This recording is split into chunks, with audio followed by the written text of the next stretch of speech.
T1.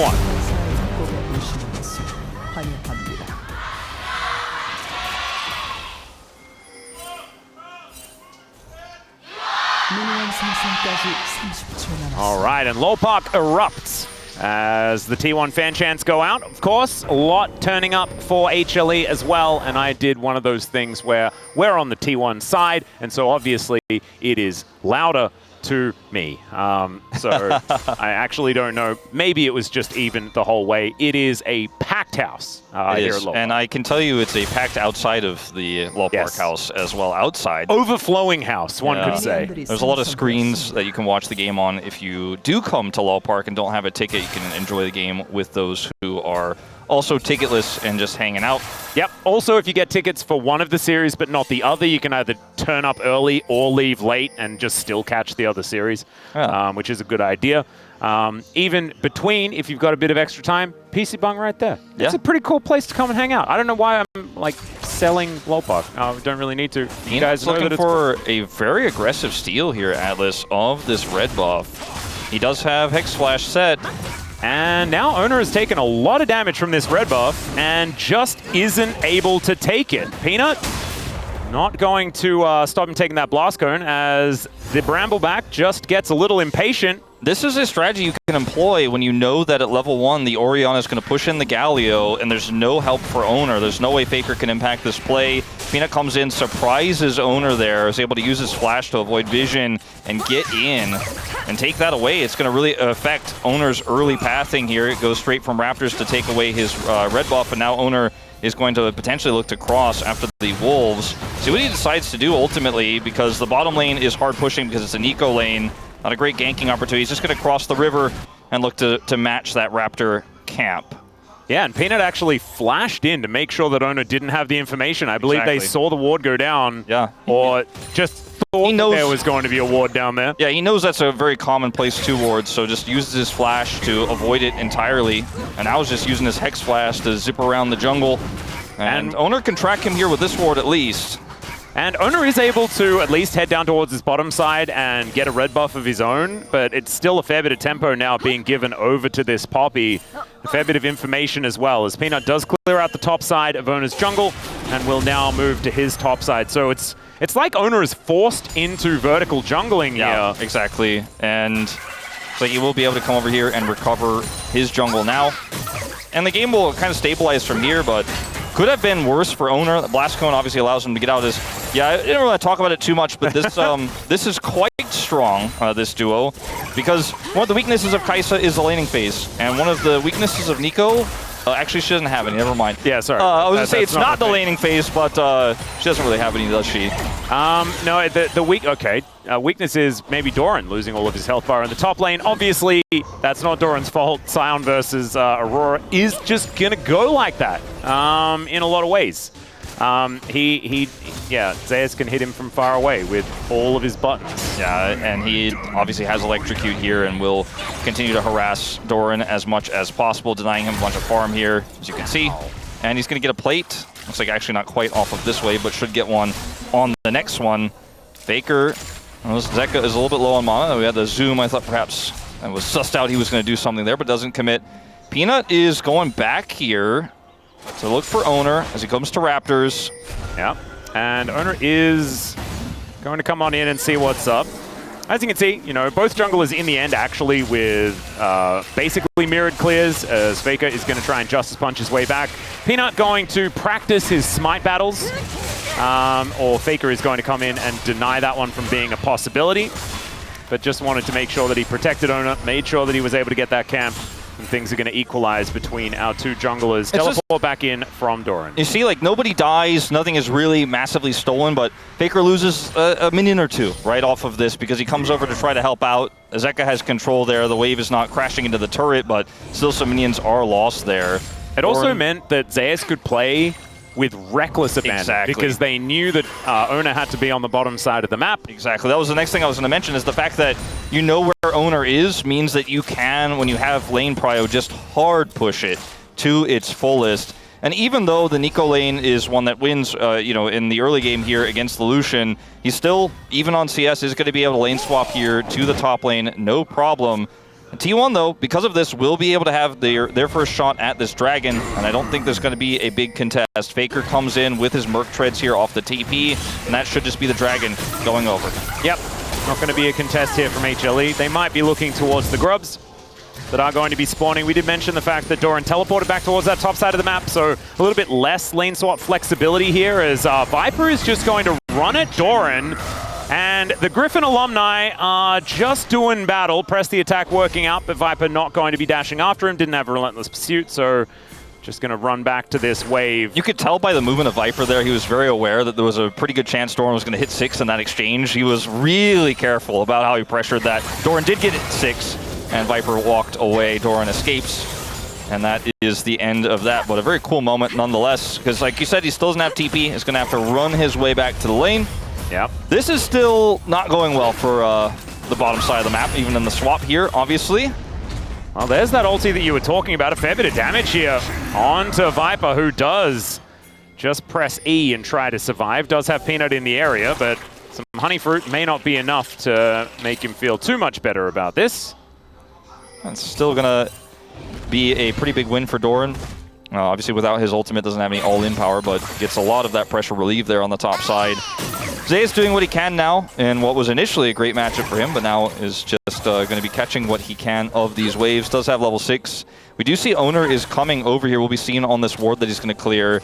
Diving this Aurora that has flash and ult is probably not going to be easy. They're looking to do it, though. Keria obviously only level 5. Yeah, Teleport is going to bring Delight in there, so that's looking to alleviate some of this, but Owner comes around, and let's see what they can actually get done here as Zeus goes between worlds. It's a lot of damage potential here as they look for the Winter's Bite. They will be able to connect it onto Gumayusi, who does get stunned up by that passive carrier completely out of the blue stuff, and down he will go. Zeus picks up first blood, and HLE just answered the dive, but that was a bit much, I reckon. I thought the dive was going to be pretty challenging. Not impossible, but pretty challenging before Delight TP'd in. And when Delight was there, they still committed to the dive, thinking they had enough there, and they just simply did not. And I'm surprised there isn't a pause, because I assumed they didn't see the teleport animation. Like, maybe there was a bug, you know, like they just couldn't see it. Because, yeah, I just don't think that that's ever going to work against an Aurora. It's right there, you know? And, like, the damage here from Zeus' ult, plus his big weirding there, is pretty insane. Now, watch, actually, after this, he flashes away, and he's like, yeah, just pick up some CS while Delight stacks that passive. And then hits the Q, pull back, see ya. And Delight gets that one extra auto. I think that just makes it enough for Zeus to pull back on the Q2 to execute him there and take him out. And what is Braum built for? Like, exactly those moments. Yeah, exactly. As Peanut is able to take one of the grubs away. It looks like T1 are going to be able to secure the remaining 2. So that is definitely good news, being able to get there and lock down the second objective feat of strength as well. It's going to feel very, very nice. 2 minutes until the Infernal Drake that's going to be coming up. Chances are we don't have the most game-breaking soul, with Hextech and Infernal both now taken away. I mean, Mountain will be pretty insane for both teams. I think that's probably what you're hoping for if you do end up getting Double Dragon, which T1 has half of at the moment. Grubs, you know, split between these two as Doran this time trying for it again. Yeah, not going to quite land it on the Viper this time, but a lot more cautiously positioned is the Lucian. He does, of course, get to save his teleport because he did this. There's nothing really to teleport to right now, but could be important later on. One of the other reasons why Sion is so strong in lane swaps is he can just absorb everything, clear waves pretty quickly, and just take as much damage as he wants, and then gets to use his ult instead of TP. As we're going to see Zeus looking pretty setup here for Peanut. Speaking of ults, as the Tangle Bob's going to go wide, Keria flashing away, just trying to draw them away from Gumayusi, but Zeus just solo kills him. Caught a little bit too far up, and I mean, I say solo kill, he just couldn't run the direction that he wanted to because there was a Poppy and a Braum. Yeah, the game we saw from BDD yesterday on Zoe kind of ended up getting the better of a lot of over-aggressive plays and ended up getting fed quite early. This feels like a similar situation, except it's top Aurora who's being kind of spoon-fed some of these attempted aggressions. This time it's not a dive, it's just Keria walking forward on the squishy Nico. Peanut avoids getting rooted there, but it ultimately doesn't matter, right? Even if he did get rooted, Keria is going to die. It might just take longer. And Zeus just takes him out there. It doesn't miss today. Yeah, and this was where we had one of our microscopes, right? It was towards the top side of the map. This time it actually has nothing to do with the matchup. One thing that I imagine HLE fans are feeling pretty good about, though, is the fact that Zeus is looking like he's on form. And that wasn't necessarily the case in a lot of the other matches that we did see since MSI, I mean, even since LCK Cup, right? You can go back fairly far. But this is the Zeus that we were hoping to see all year long. I think we might see a late contest here, although Zeka would have to TP for it, of this Dragon. Yeah, looks like HLE are coming on over to see what they can actually get to. Okay, just walk in and smite it. That'll do it. Peanut not known for his smites this year, but in this game, it feels like the tempo vibes are real for Hanwha Life Esports. Peanut is going to walk up and take it, denying Double Dragon. It is Cloud Soul here in our first of this best of 5. You'll love to see it. And, you know, Zeka TP'd, but doesn't have to fight or anything. And T1 end up committing a lot and getting nothing. Well, they might get Delight, who does flash out of the way of the Pop Blossom. Peanut and Viper will turn up now as the culling. Not going to quite do too much. Teleport does bring Faker in, though, and HLE does need to be really careful. Zeka making his way down, but Faker doesn't quite have the backup that he wants. Winds of War just going to be there to be annoying, and that will break up the fight. He came in like he was like the gym teacher that finds people being larrikins in the gym, something like that, and says, no, break it up. Enough of that. Yeah. Put those back. Yeah, goes back to the office. Goes back to the office. You could hurt yourself or somebody else with those. Exactly. Well, Taunt does come down as Zeka will continue to farm pretty well, obviously ahead by just a little bit. Orianna kind of known for her agricultural capabilities. Yeah. And so far farming up a Storm as another ult here from Doran will allow him to catch this wave. The Scion was battered in the early game, but has now managed to stabilize and farm with Zeus's Aurora. And the match is now in this top lane. T1 are trying to skirmish really hard in this game, trying to find edges where they can show up faster to an objective or look for a turn, but they're getting outdone by Hanwha Life Esports. Like the aggressive play topside failed, the bottom side dive failed, the Dragon take was a failure, and they weren't able to turn that into a team fight. And I think they really wanted to snowball this game because scaling-wise, it's a little bit of a tricky conversation because the Aurora is so accelerated in this game. The fights get tougher and tougher because she's also, I mean, she does so much damage. We've seen this in so many team fights where the damage numbers come up after the fight and you're like, she did what? Yeah. But also, like, she's such a great neutralizer of comps like this because of the fact that she just puts a circle on top of your engage and says, eat it. And the amount of mobility that you have as well. As there's a Q, fully charged, landing there by Doran. As he does find a pretty good angle here. Doesn't have ulti. Kind of would love it if he did, though, because that was almost like kill threat onto Zeus. How many times am I going to watch a Scion charge Q in a bush and basically kill someone in this playoffs? It's actually too many. The teams are just like, I'm sure he's not standing there with a fully charged Q. Theoretically, you could just stay a little bit further away as Owner is going to come out. Oh, the sidestep from Viper! That was slick. This guy's just not going to get hit by anything today. I didn't even get hit by the Void Seeker. And it was seeking him actively in a straight line. Delight is really playing with fire trying to defend this control ward. I don't think he will be successful. Oh, I want to watch that again. That was one of my favorite sidesteps. So deliberate, just beautiful. Yeah, if we see his first-person view especially, I think it would be very telling where his mouse cursor is in that moment. Yeah. As this game it's a small gold lead, but it just feels like Hanwha Life Esports are getting every single tiny piece since T1 got that first Dragon. Sure, in terms of grubs, like they don't have 3 grub Aurora inside, which would have been, I think, the only way they'd have a really bigger edge in here without additional kills in an early skirmish. Whereas Van Doran he's Scioning. He is definitely Scioning. He was a big benefactor of the lane swap. Actually has a level advantage, what? Yeah, it's crazy. That's sort of ridiculous. Part of that from Delight bailing Zeus out earlier, but he is really feeling himself in this game right now. It's still going to be tough, right? Because as you illustrated earlier on, HLE have a lot of tools for kind of dismantling what T1 wants to do. It's not range, right? Which we did point out earlier on. A lot of what T1 wants to do is pretty short range, and so is HLE.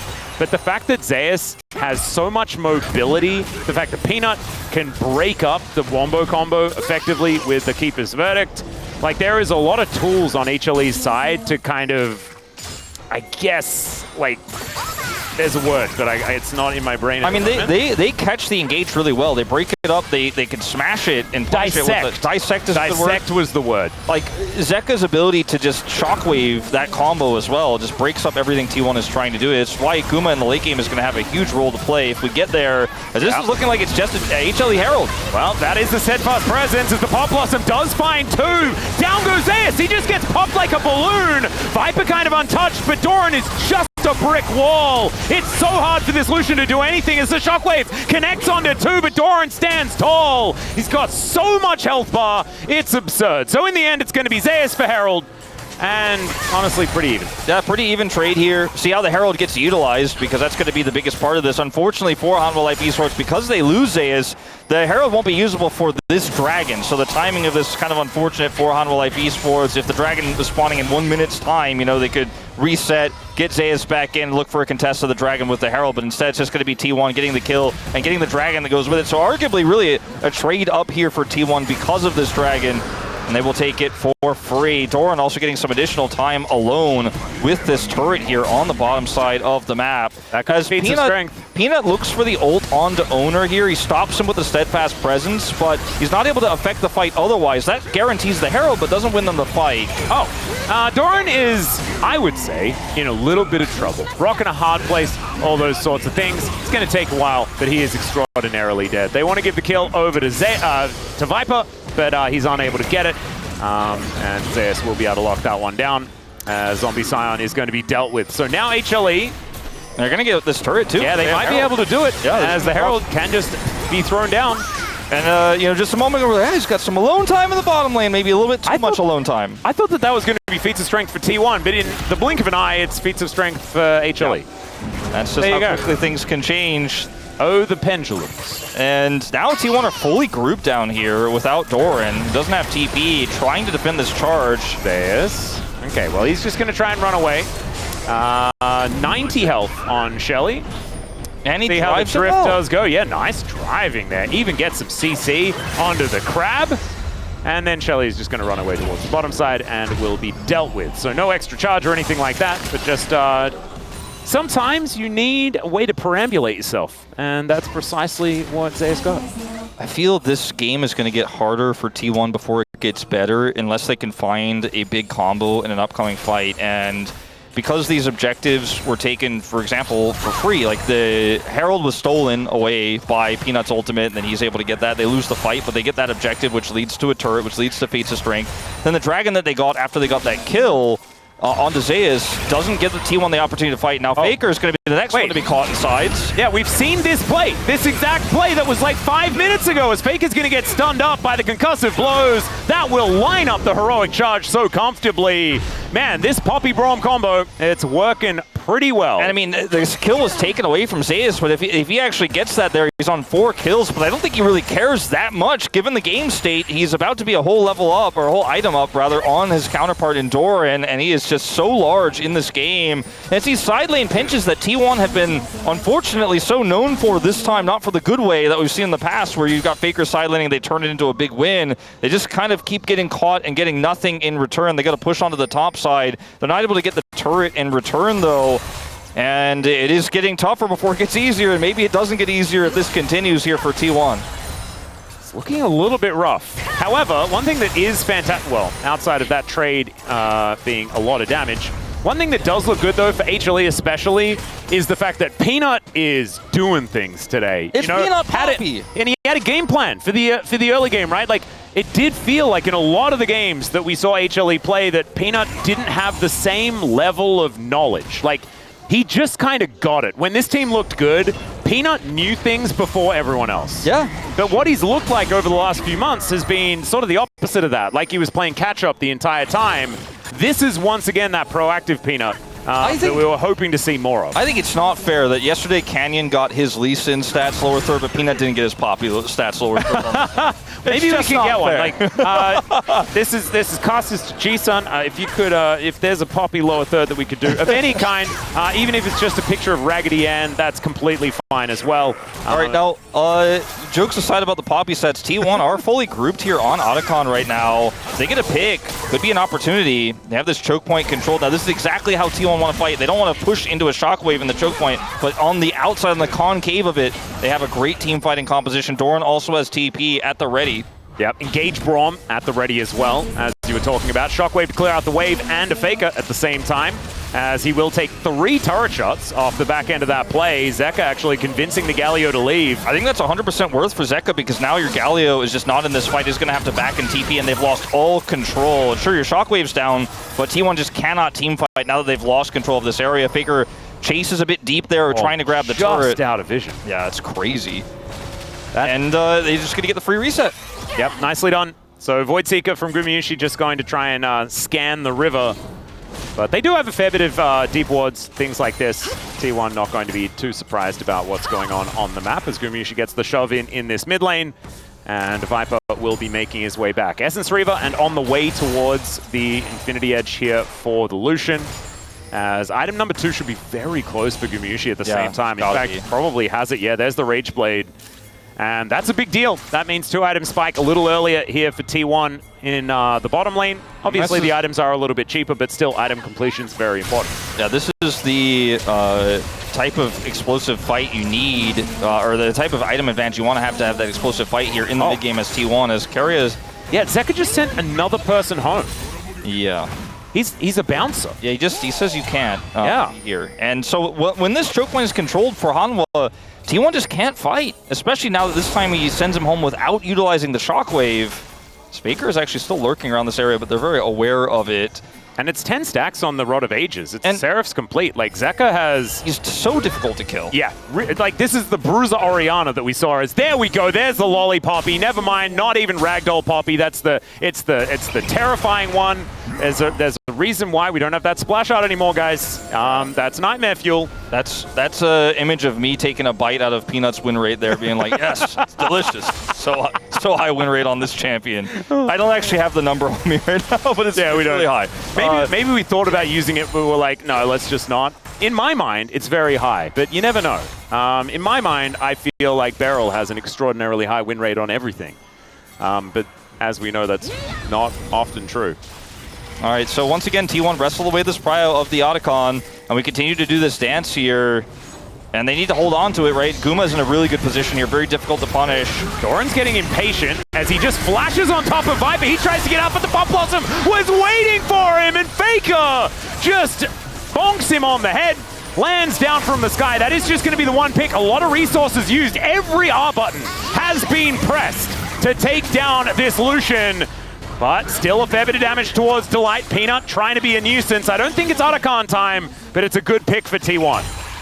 I just checked, by the way, 75.6% okay, career. Not in LCK. I think in LCK it's higher, but that's still kind of ridiculous. And this should mean that Soul Point does go over to T1. It is, and you know, T1 have this insane collapse onto Viper, and Guma's in position to follow up with his ultimate. It's just so easy to, when you find an isolated target like this, like look at where Keria is on the side here.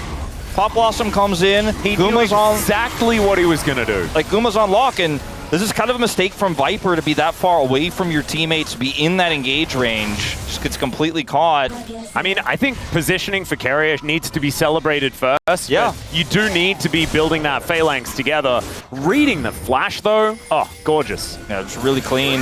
I think Dandy had it right. Okay. Be careful of what Keria can do. But now those ultimates are down. Hanwha Esports get this faster reset, and they're still saying, well, you got to kill, but this Otacon is mine for the taking. T1 don't have a Galio ult or a TP for Faker, so he's just not here. They had full information as this was started up, but Owner is going to get into position. This is risky from HLE Azaius. He moves on over. Pop Blossom is going to connect once again. They look to take down Viper, and there he goes. This time it's going to be a trade, and the Poppy does secure the Otacon. But now we're going between worlds. Azaius looks for Gumayusi. Can they return the favor? Yes! And it's Peanut that locks down that kill. Now there's concussive blows on everyone. The Braum from the grave is still getting the work done as the Justice Punch onto Zeka doesn't find the mark, and Peanut is just heroically charging all over this top lane and will be able to take down Doran. Just a lonely Gargoyle left on T1. T1 got the initial fight win on the Otacon, denied that one there with a pick onto Viper, but on the follow-up, it's another carrier engaged, but the engage in the fight is just so split up and so risky. They don't have all of their tools. It takes a while for carrier's ult to come online. Does finally come back up. Faker never uses his because the fight is over, and they're going to lose more than just the Otacon here. It looks like this Baron is also up for grabs, and Faker's got TP now, but it is going to be completely worthless. No Doran, no owner, and that risk for T1 I think just was not worth it. If you get the Otacon, sure, that's nice, but now you're getting way more. Okay, Faker is going to TP in, they're looking for the fight. There's the calling as Viper turns up in the nick of time. Faker still trying to do something about this, but it is just going to be Baron secured by HLE. The interruption on the taunt, and Faker is going to get taken down. The health bars are looking low, but Peanut is a brick wall to stand in front of HLE, and they just systematically took everything from the top side of the map. And they fall like dominoes, T1 do in this game. It was such a close game, and then suddenly, piece by piece, some failed attempts. As Carrier again fishing. Yeah, not going to quite find the angle here. They still managed to kill Zeka, despite everything. As heroic charge comes down, Doran dealing with a turret and Viper plus Peanut is going to be a little bit of a bridge too far, and so he will be taken out as well. Man, this went from pretty slow and calculated gameplay to an absolute bloodbath mess really quick. So look at Carrier's angle here. He wants to be able to get Viper and Zeka. Fortunately for him, it decides to go all the way on to Viper instead and goes so deep it's a trade. The smite goes the way of HLE, but this fight is so incredibly broken up for T1 now. And look who's the member who's still caught. Sure, not killed in the initial salvo, but Guma is on his lonesome on the left side. Faker doesn't have ult to protect him. Doran can't peel for him, so he just gets blown up. And now there's just no match for damage here as Zeus just deletes T1 member by member. They lose the Otacon, they lose the fight, they lose Baron, and T1 now on the back seat of game one. And I swear, this has just been the Zeus Peanut show. The two of them have been playing so well, and who has been getting all the criticism this year? It's those two players. It certainly is. And seeing it here from Zeus' perspective, playing an absolutely incredible game. Man, I was not, like, I had a few theories about what we were going to see from HLE. Being dominant in game one wasn't one of my theories. Nice. I'm gonna say that for you. I did have the script, but I don't have all the days, you know? Like, someone dropped it in a puddle. I think only a few of the pages really survived. I was doing pretty well for the last couple, but not this time. T1's decisions were very quick, right? And they were crisp, and they were well coordinated, but I think the risks they took and the underestimation of what Hanwha Life can do in these drafts, or with this draft in turns in these fights, where the collapses are onto Zeka or onto Viper, just is somewhat disrespectful when you consider what Hanwha can do if you lose that fight. Like, I think they thought about, oh, we win this Otacon fight, but didn't stop to think about what happens if they get wiped and then lose everything and lose the game over it, despite having a 2 Drake lead here. Hanwha Life Esports now grouped with choke point control to say it's not going to be your soul on this fight. Yeah, and the thing for me is that I feel like that was a very risky Otacon, and I think HLE have gone for plays like that, but in the past it just straight up hasn't worked because they haven't looked this coordinated. Like, they just haven't been able to execute quite as well as they have in this particular game. They're going to have to do so again, though, as Faker just getting sidelined by Viper here, who is just all over him. Heroic entrance comes down defensively, but they can also use it as an offense, as Zeus might get caught, and he is just going to be put in the Cataclysm.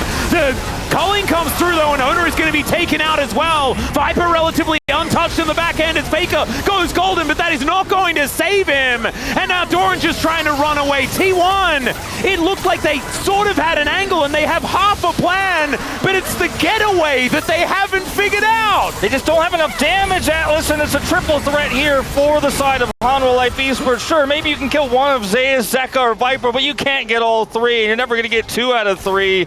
And in this fight, Viper does 6,000 damage, pushes Faker to ult in a kind of uncomfortable spot, but Faker still turns it into a nice ultimate where he both escapes and then assists his teammates, but it's still not enough. Yeah, that's what I'm saying. Like, the early start of this, like, you could see the plan. Like, Faker is going to take a lot of damage from the Lucian unless he gets out. Zeus is the target, right? But he can go golden. He buys so much space. The ult here from Peanut keeps Doran out of the fight. And when Viper shows up, half of T1 is on the wrong side of the pit. Guma can't do anything. He can't offer any damage. And he's really the only source of damage this comp has. So when he's just walking around at 1/3 health, Viper and Zeka are like, well, this is a playground for me. Yeah. I'm just going to run away with this fight. They grab the dragon, they deny soul, they win the fight and pick up multiple kills while doing so. Doran just keeper's verdicted away.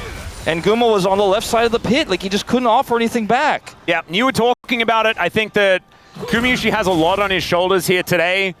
Zeus and Viper don't have quite as much because they have each other, right? Yeah. They both do so much damage. And you saw, like, Viper was consistently caught out in the last couple of fights, but then Zeus was there. This time, it's the other side. You know, Zeus did do a beautiful job avoiding a lot of what the Pop Blossom could have done with his ultimate, still got a lot of damage off, but then blew up immediately.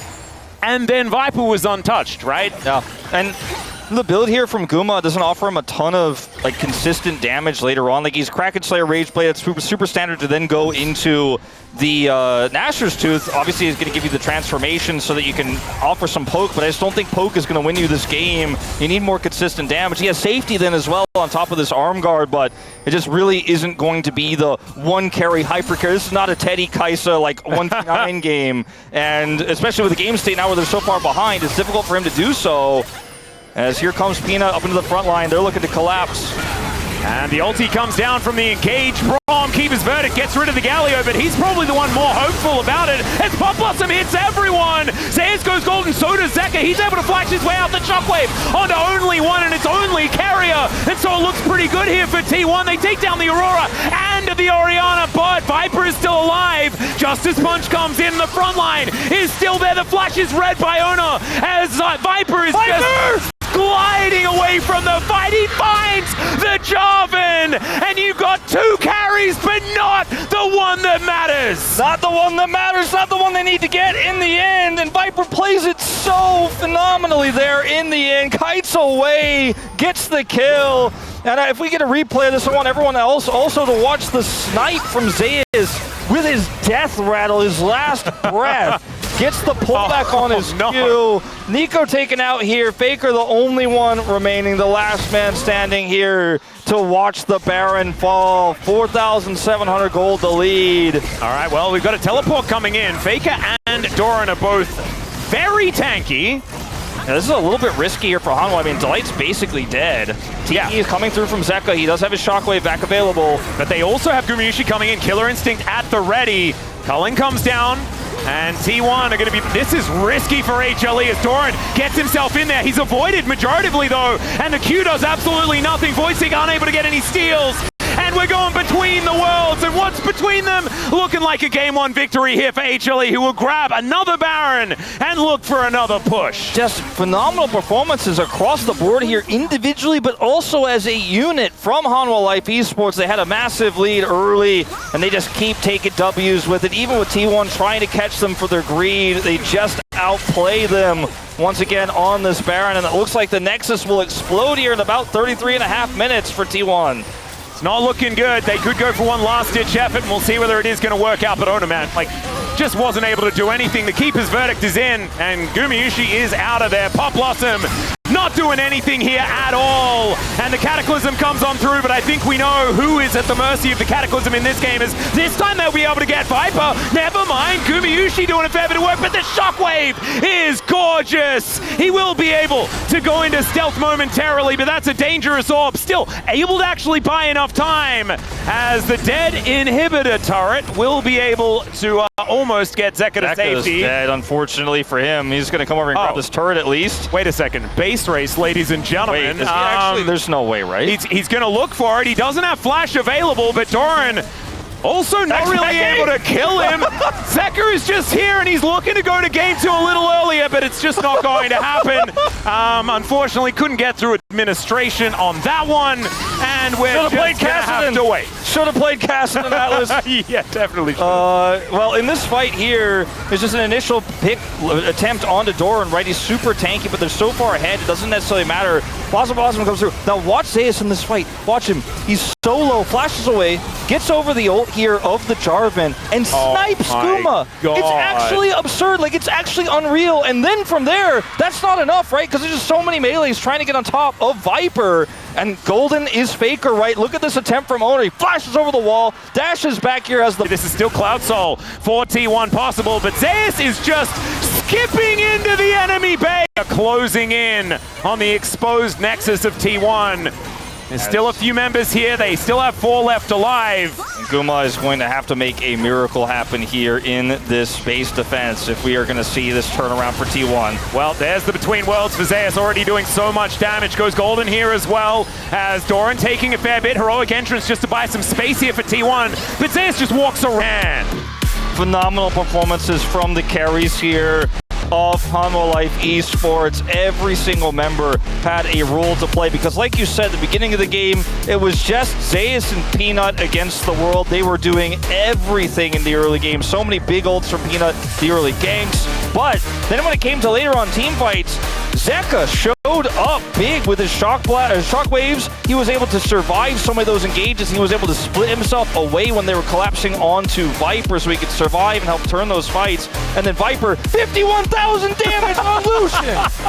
That is a disgusting amount of damage. I was waiting for the graph to let me, I was going to hammer the point in, but I didn't think it was going to be over 50, Atlas. Yeah. And I was like 42 or something. I was about to glaze Zeus, you know, I'm like, oh, and look at all of the damage the Aurora did. Well, actually it kind of pales in comparison as, yeah, Viper having one heck of a day here today. And there's a lot of narrative points that we can now bring back. You see the Rel on top of the other single target CC. It's so easy to follow up as Ziggs with your ultimate, but even just with your damage in general, the zoning he can provide on objectives is really, really strong. And when you're playing into the Annie, sometimes the Annie, and any low-range comp that has an Annie, is just kind of waiting for you to look for the fight first so that they can re-engage or catch you on a flank. But the Ziggs just really gives this composition for Hanwha Life Esports a lot more depth, because before it was just low-range, all-in, engage. But now the Ziggs is like, I follow up on that, but I'm safe as well, and I can do consistent damage. He's going to be pretty much unkillable for a large portion of this game. Also, very cute skin. I don't know whether that's necessarily my favorite. Pool Party is just a little bit too good.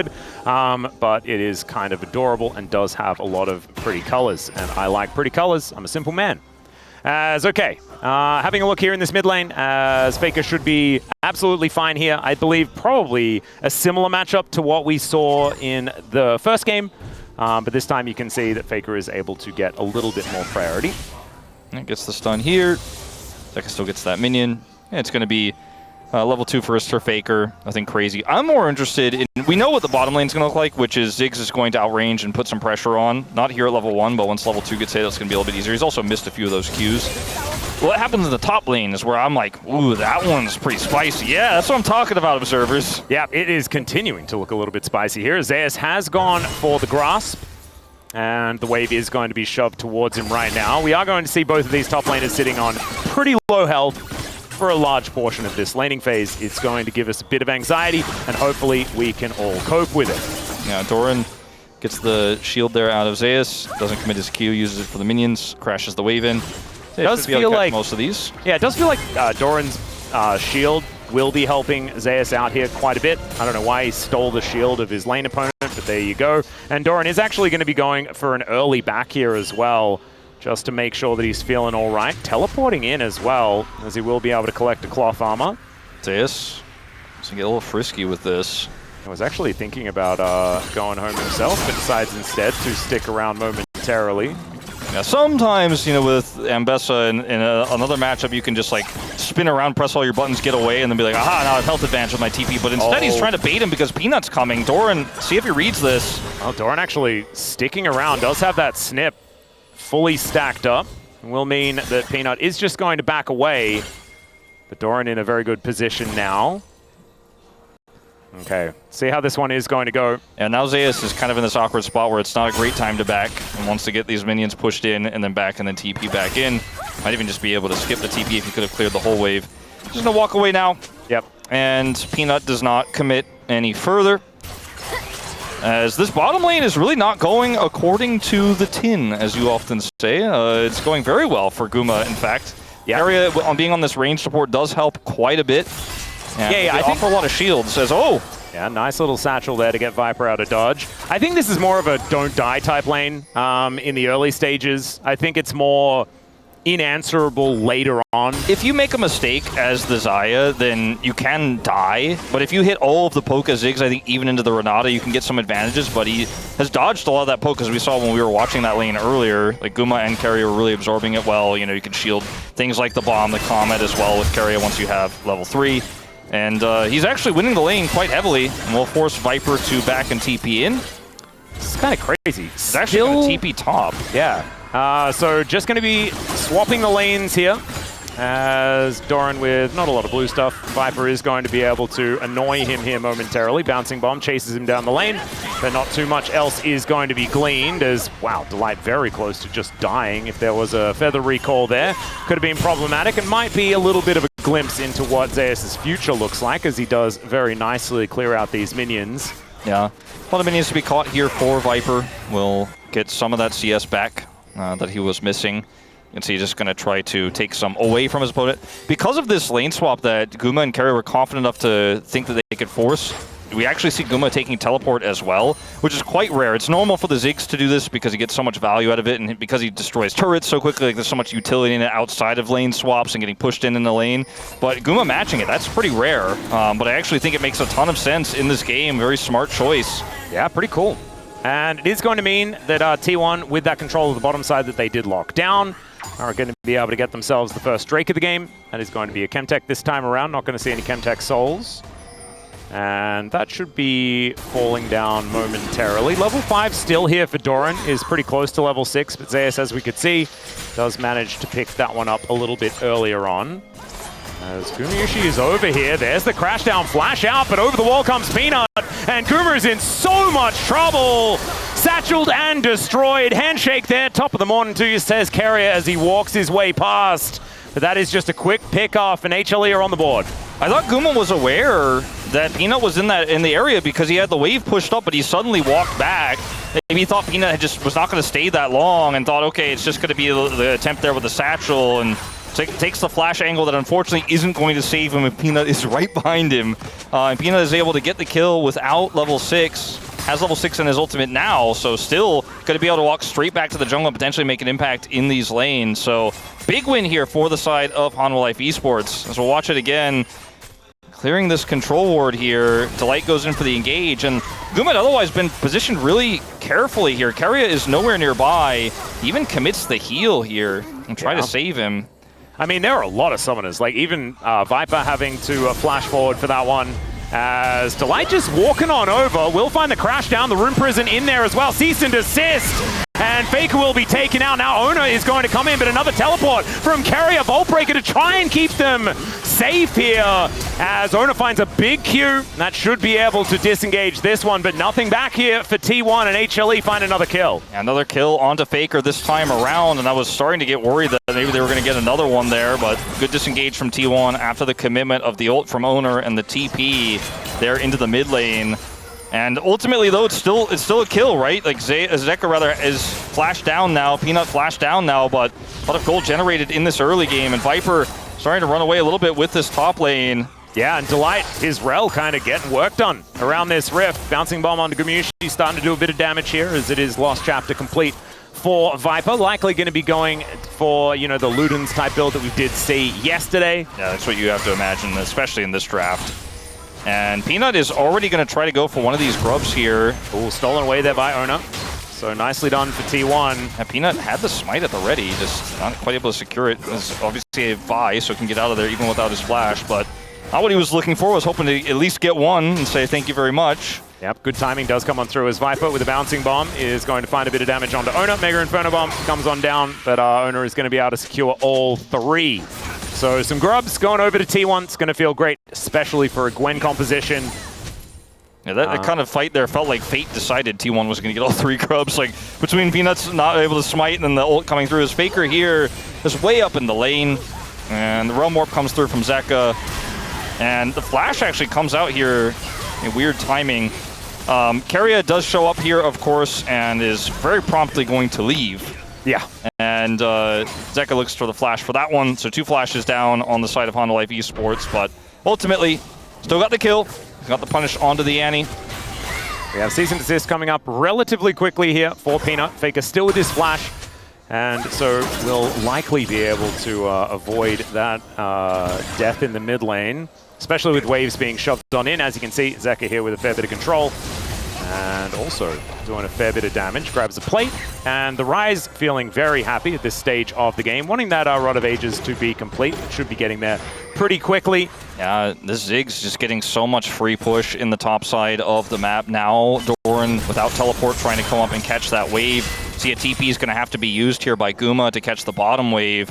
And Hanwha Life just have so much tempo on the map right now, so much control of all 3 lanes. Like, Faker's getting pushed in, doesn't have to flash like you said, so at least he's safe, so to speak, but isn't going to be having any pressure there. And there's just not one part of the map that is not painted Hanwha Life. Yeah, and they look like they're going to be contesting for this next dragon as well. I think the last game, I think, was largely playing compositions really well, but also a bunch of these steals that Peanut was able to pick up earlier in the game really did get them off to a great start. And I think having a bit of extra objective control in this game is going to be important as well, because we've seen already first Drake and 3 Grubs going over to T1, HLE needing to focus on some of these neutrals. As Doran finding a decent trade here, as in comes Peanut. Cease and Desist comes down. Public execution there as well as some needlework to come on through. They get the flash out of Doran, and it looks like HLE are happy with that. There's a lot of R buttons now on cooldown, and this could actually be a bit of a problem if they do want to fight around this dragon, because you can see Ona already in position, and it could be that double dragon being locked down as well as those feats of strength. That is definitely the hope here for T1. They have full control. They've got control vision in this Tri-Brush, and this Scuttle vision will fade. As Faker's just going to drop a bear as well onto Zeka, so even if he wanted to make a Realm Warp call with Delight coming in on a flank, it's just now a little bit less appealing that he's at half health. That is just going to be the dragon, double dragon into Mountain here for T1. We didn't talk too much about it when the Grubs were taken as 3 when Peanut didn't get that first one there, but this is pretty insane for both teams. Like a Rise plus Ziggs comp for Hanwha would have loved to have as many Grubs as possible, but the Gwen in particular, I think out of all of these champions, is the most potent inside. So they tried to shut Doran out, they got his flash, but he's still alive. He has not been put down on this Gwen, and if T1 can slow this game down a little bit, because now they have the 2 Drake lead, they have a lot more opportunities to do so. This Gwen is going to be a big threat that needs to be answered, and they have the Pantheon on their side to match so much easier. The Rise can still match, of course, but the Pantheon is going to be, since he's the jungler, obviously much closer and much more readily available to do so. Well, we're going to see that Faker do get spotted out there on his recall, as Ona going to face check this brush, and Rune Prison comes on down. Their single target pick is revolting on this HLE comp. That is going to be Feats of Warfare locked on in. And we are 1 apiece, just the first turret. That will dictate who has fancy shoes in this game. As Keria clearing out vision in tandem with Peanut. And I don't know if my money's on the Ziggs or the 3 Grub Gwen, to be honest, in that regard. Definitely anyone's game to take, as most of these turrets are pretty healthy. I mean, we do have a couple of plates going down, but not really too much to be stated here at this stage of the game as far as any weak turrets. As Keria just annoying Delight here, but he's just going to be able to take down this ward, no worries. There's so much threat, so much follow-up. Like, once Viper has his ult back, he can impact a play as well. Like, if Zeus ults in onto Guma, gets his ult out, for example, and maybe the follow-up is there from the Rel, from the Ziggs. They need to be very cautious when they push up like this. Reading the play well, though. Have that control vision in the river, even though it's very heavily controlled otherwise by Hanwha Life in terms of vision. They have enough vision for Guma to walk up and start hitting this turret. And he has the backup of Keria. Delight's heading back over. As this is not really where Gwen wants to be. Is rooted and just kind of blasted by a Rise. I'll tell you what, it's kind of nice to see Zeka back. Yeah, no, Zeka's back, man. I've kind of missed him. As I say that, he's just going to realm warp his way to safety. He's really back now. He's really back. I thought I casted cursed him. In that moment, I was like, oh no. I mean, Chronicle's not working today. He's not here to tell me that they don't exist and it's okay to say things. I know better than that. We know that we have a lot of power in that area. And so I will try to be more responsible in future. I'm sorry, everyone, especially to the Zeka fans. As trade of ultimates here. between Zeus and Gumayusi. Viper not quite in range to follow up with an ult if the late wanted to flash on him there. He also had his own flash, but that's the kind of moment I'm talking about where like trade ults and Viper's like, I'm holding my R key. And Doran will be stopped on his back. Oh dear. There's a Vault Breaker as Peanut coming around yet again. He'll find a cease and desist, and in fact, Doran will cease to exist. I mean, Zeka's back, but Peanut's back? Yeah. Peanut I know. in both games? Like, is this the Hanwha that we were promised? The Hanwha that won Summer last year? The Hanwha that won First Stand in LCK Cup? I think it kind of is right now. I mean, it might be too early to say anything definitive as Zeus. I mean, Gumayusi doesn't have ult, so this is an actually very scary time. Carrier comes on over. They will be able to start doing some work here. Remember, 3 grubs, so these turrets are somewhat susceptible. I'm starting to see some symptoms of best of 5 Hanwha from earlier in this year. You know? Yeah. And actually, the diagnosis is a good thing, if that is, in fact, what we have on our hands. And the ridiculous thing is I just feel like it should never have been... It should never have gone away. Yeah. Like, we know this team is full of, like, incredibly talented players. But we just didn't really see that for the last few months. They had a pretty brutal schedule. I mean, so did T1. Obviously, a lot of our teams traveling internationally, but I think it's the first time this Hanwha roster and a lot of these players have had that kind of crazy schedule. T1's very used to it. Yeah, maybe just the extra break they had of play-ins really helped them get into the right mindset. Peanut, I don't know if he wants to commit. Well, he will. Going to flash on in and bring the Rift Herald down to 50 health. He didn't smite. Yeah. Oh, wait, so never mind. He just didn't press the button. It was sitting at 100 health. Maybe he pressed what felt like a million years. He's a Thrasher, that's the problem. He pressed D, but it was the flash key. That's a whoopsie. Just he switched his summoner spells over. Surprised we don't see a pause and then a chrono break so he could just switch that. Unfortunately, not going to be the case here. Yeah, that was... Okay, maybe we spoke too soon. He's back still. He's still back. Don't worry. Honestly, this was Peanut for the last 4 years, regardless of the form. Yeah. The flashes have never been... sorry, the smites have never really been his strong suit. He brought his finest smites out for game 1. He certainly did. As Owner is going to... Okay, no, there's the smite. That's what we're talking about. He was waiting for that one. Wanted a red buff. That one was arguably more impressive than the ones he missed. Like, anyway, the Hanwha do have control over this dragon, and Peanut will have his second smite at the ready, so they are going to take it. The Hextech minefield is so frustrating. T1 are instead just going to look for this outer turret in the mid lane, as HLE will be able to take this first Mountain Drake. That one does go down, and the rest of them are actually there to defend. Let's see whether Shelly does get a charge, and she will be able to do so. It's not going to be enough to take down this turret, as Faker gets this wave shoved in towards the top side. Teleport at the ready for Zeus if he'd like to pick that one up.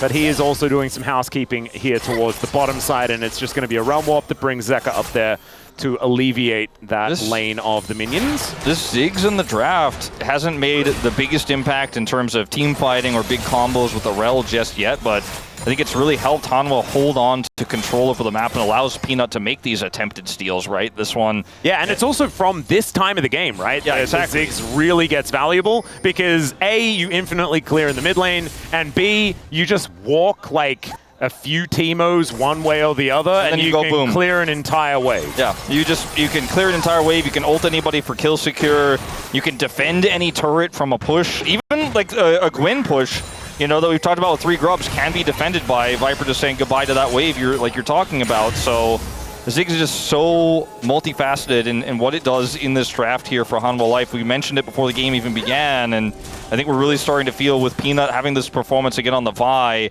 how much power you can get with just a small lead. And it's only 1,700 the lead. It's not like an insurmountable lead or anything like that. Let's see what happened here. Okay, so he gets... Can you get me vision? And then... Bummer. That was so close, is what he said.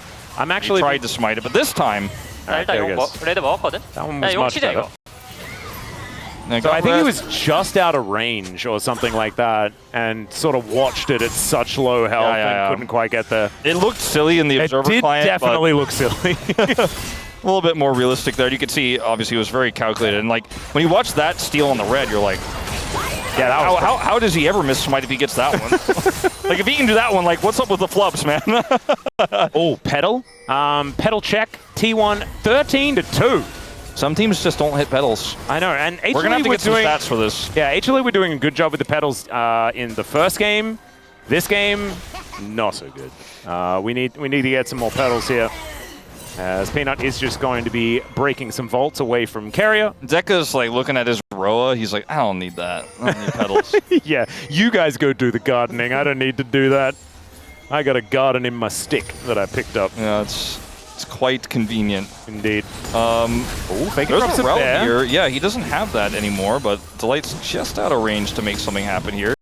And Zeka's just out of half of his health, but I don't think he really minds too much. There's no objectives up to fight for right now. Zig's going to pick up Horizon Focus here at 1920 and TP back to mid. Like, this is when Guma is going to try his best to play the game and clear waves as quickly as possible and try not to interact. Yeah, and Viper is going to do the same thing and feel even better about it. As Archangel's immediately transforming into that Seraph's there for Zeka, who does have that 2-item spike now complete. 5 stacks left to go on the Rod of Ages. As Doran possibly going to get dove here. Zeus goes for a little bit of a trade. And one warning I do have is that it's Mountain Soul. Yes. If HLE get control of this game and start stacking Drakes, yes. grasp Ambessa with Mountain Soul, Wolf. Also, Seraph's Rise with Mountain Yeah. Soul. I don't like that. That doesn't make me feel very good. That sounds like no counterplay. Zeus gets so many shields, right? He does. And so like you get so many free resistances from stacking up 4 mountains, and then you get another shield. Yes. Goodness me, it's that's not very balanced.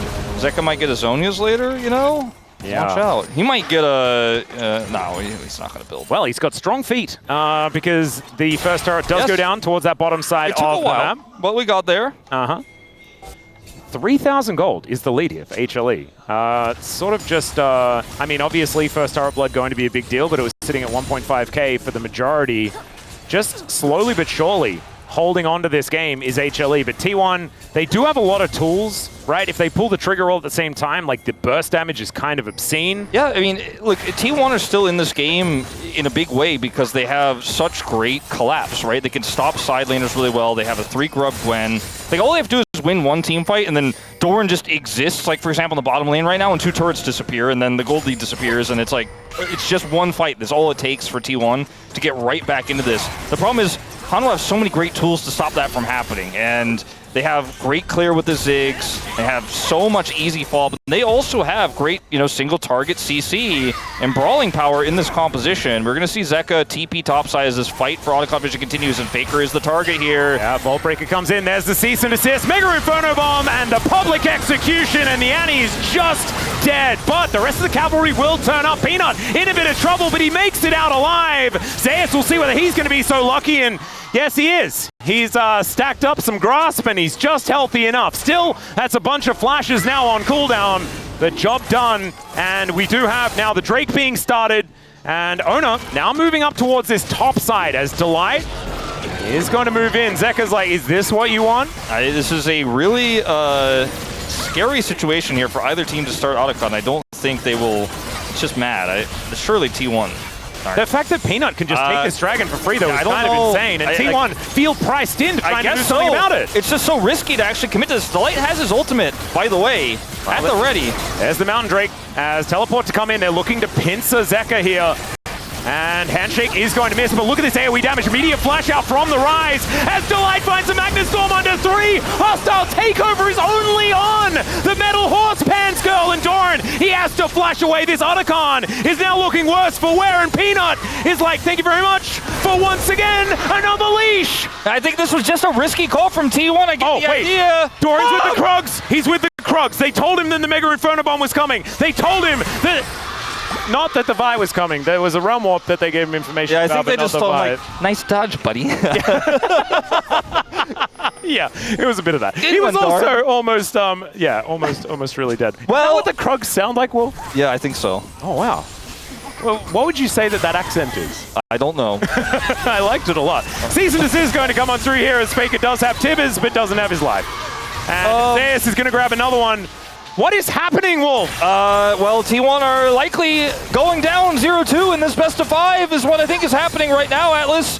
they lose control over like they have the Otacon, right? They in control, but they don't have health bars here, right? And the fact that Ryze is here, this Rel that has ultimate is here. Look at Zeka, just flashes away. The light goes on the Mega Storm, gets the stun on the Guma right afterwards, and that hostile takeover alone is not going to be enough. Doran is split off on the side, and there's just no way to win this fight anymore. Zeus is so healthy, and Guma has no buttons anymore. He can't do anything, he can't approach, and then they end up catching the Doran anyways off on the side because he has to take that risky back.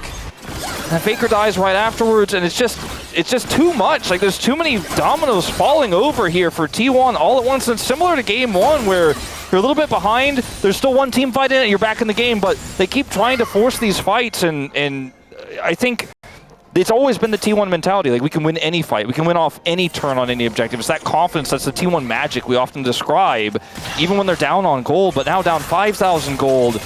And it's going to take more than just one fight to get back in it. And just like game one, like they keep committing into these fights. Remember Faker when he got picked in mid just a moment ago, they all committed in like, maybe we can save him, maybe we can turn. But it's just not enough. And Hanwha Life Esports just keep getting more and more every time T1 almost gets something back.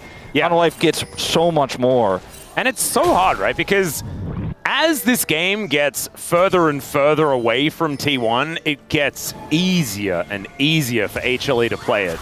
Because all you need to do at the beginning of a fight is press one of your buttons towards Gumayusi and force the ult. Yep. As soon as you do that, he's dead. That's just the long and short of it. And even if he doesn't die, like we saw in the Otacon, he can't be there anymore. So he's effectively dead. Yeah. He's doing no damage. He's not in the fight. And when we're zoomed in on him right now in this game, he does have his ult back online, and that's what he's going to be trying to use in the upcoming team fight. Likely what will be on the sole point fight for either team of this Dragon. And I even think that getting 3 Mountain Drakes is just going to be almost too much. Zeus is going to be almost impossible to kill. There's no real tank on the side of T1 or anything like that. No one can actually hold Zeus at bay. He'll just be Beyblading around and killing everyone. And that's why the Ziggs build too makes so much sense, because if he hits anybody, it's value. Yeah. I mean, with Horizon focus on top of the Luden's Companion, you just do so much burst damage, even with your Qs. Well, Mega Inferno Bomb is just going to soften up Gumayusi here momentarily. They're going to try to take down this turret. By try, I mean they will obliterate this turret. Satchel deletion of the turret. He just tosses an ult in Guma's direction. Half his health bar is gone, and then the turret goes with it. And Hanwha Life are like, I'm not waiting for that dragon. We're looking for a bit of Baron vision right now. We're going to force T1 to come to us. They're going to pull them towards the top side of this map right now. Yep, Carrier going to get some vision down here as Zeus.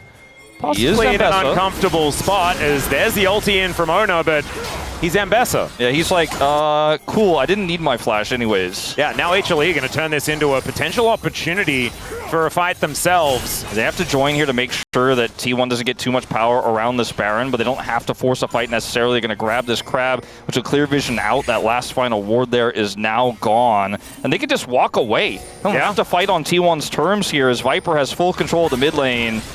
And this is the thing, they will just permanently have side lane control.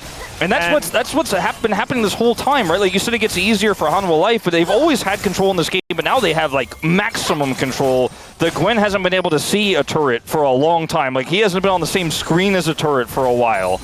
And so this Gwen side laning doesn't mean anything if he can't get there. All these turrets are healthy here for Hanwha Life Esports. This is a T1 Hail Mary Baron with a turn opportunity. TP is going to come through from Zeus.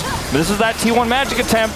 Vina has flash here, and he is by. Faker is going to spot him, but unable to actually lock Peanut down or anything like that. Can he actually get into the pit? Will he be able to get the smite? The answer is no. Ono locks that one down. Hostile takeover is gigantic as well, but it's the Pantheon going down, and there goes Gumayusi. Zeus wondering which target to go for next. Is Zekra and Faker doing battle? The flash forward, and there's the blast cone to get Faker to safety, keeping at least a Baron alive, and I believe 2 more are going to survive as well. T1 with that Hail Mary are going to get rewarded for it. Okay, it's a big win here for T1. It's not enough to put them back into this game fully, but it's enough to buy them a ton of space. And now the Gwen with a little bit of power here in this side might be able to actually put some work onto that turret. as Peanut wants to look for the steal here, but it's actually, unfortunately, a bit too early, looking with Viper to try to burst it down. Guma avoids Zeus' ultimate, but then goes straight in here. Because he has bailout, he knows he can get that second life, but he's just deleted instantly. I think if they slow play this a little bit more with Guma, T1 could have gotten even more. As here's the collapse onto that side lane, and Gwen. Level 16 here for Zeus, gets himself into the circle. Zeka's moving over, Viper's here as well. Carrier, not going to be enough support, but they do not overextend for it. Understanding Grand Starfall is a thing.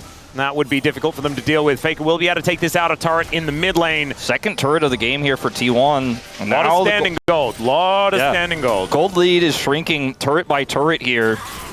And like I said, if you get one fight, you start to get those turrets, you can get back into the game. It's going to take more than that now, but one turret goes down, two turrets go down. You know, maybe you get soul point here on this dragon because you have full control. T1 feeling better than they have for the last 10 minutes in this game for sure. Yeah, we can see that the gold is in favor of HLE, but those tempo vibes that we do talk about, they're certainly feeling like they're moving back towards T1. Mega Inferno Bomb doing a lot of work, and oh no.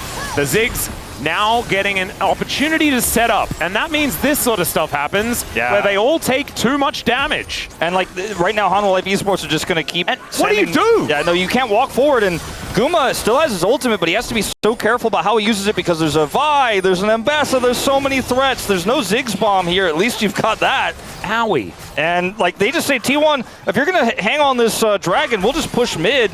And that's exactly what Zeka is doing, and someone's going to have to answer eventually. Faker pushed off into the bottom side lane here. Hanwha can look to start a fight here. Zeus on the flank. Beautiful flank angle. It's there's a Magnus Storm. Dives on top of Gumayushi, and he's held into the sky. Featherstorm does absolutely nothing. Still able to do a fair bit of damage off to the back end. As now Owner's in trouble. Zeus looking for him. As Peanut actually just going to get destroyed. Owner finding a lot more value than I was expecting in that moment, but unable to get the dragon, and that will be secured here by HLE. And Peanut would have liked that GA in that last fight. Kuma's just chain CC'd. He barely gets to Featherstorm.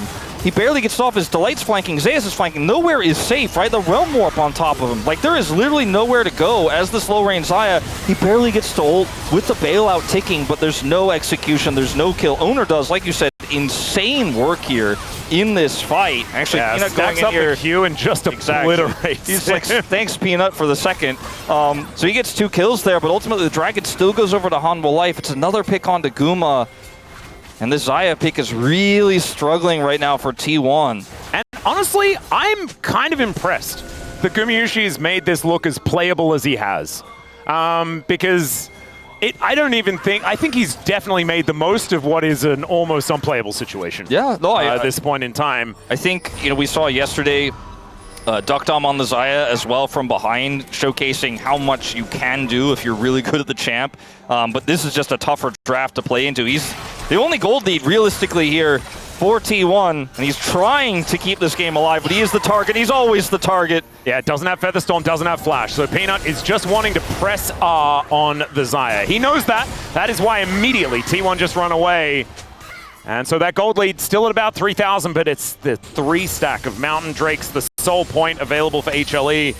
And they already had so much map control, and Soul Point, I mean, Chronicle waffles about this all the time, right? It's almost as powerful as Soul with the amount of control you get for it. It's what you use Soul for. It's the same idea with Otacon. Not all of our teams can fully realize that value, but when you have control over Otacon, it's more powerful than the Otacon buff itself because they have to come to you and fight it. Otherwise, you're going to get it and you're going to get all that value, and then you could just win a fight and then also get Otacon, which is why it's more valuable. If you just get Otacon, then you have Otacon, but they don't want that to happen. It's the same sort of thing with Baron. This is how objectives are used, but Hanwha Esports have so much control over the map and the Soul Point, so T1 have to move really uncomfortably towards it to contest. Like, even trying to clear vision like what Doran is doing right now, he's just walking a tightrope. If he gets engaged on there and dies, it's a disaster for T1, but he has to do it. He has to go and clear any vision he can around the map. Otherwise, they just cannot even be inside lanes. So this level 16 Gwen cannot even farm unless there's a little bit of vision, a little bit of clear.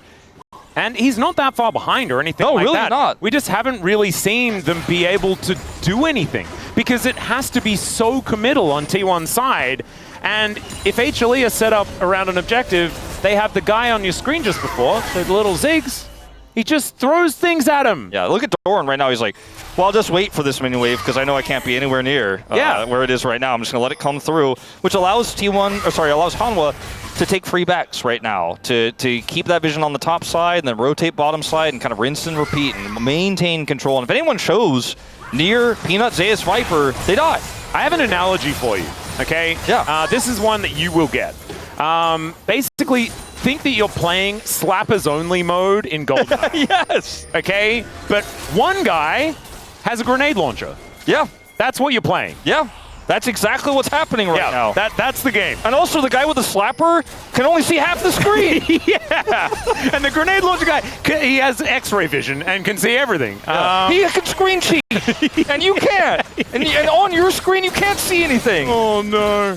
That's kind of what it feels like as the setup does come through. If T1 managed to, like, get everything all together and just delete Viper before he can do anything, maybe there's an opportunity, but it's going to take a gap in the vision. It's going to take Owner finding a perfect ult, the flash tibbers from Faker, all these sorts of things. That's what's going to need to line up for T1 to make it work, or to catch HLE spread on the map, which is what they did for the Baron. Right now, Hanwha Esports they've kind of stagnated a little bit because they don't want to take any unnecessary risks and play into the strengths of T1 and get pinched or overextend. They're basically just waiting for timers. Right now, Baron's up. They have full vision around it. Now they can actually start to look for a real team fight. And look at all the vision they have for it. Like, they did all their due diligence.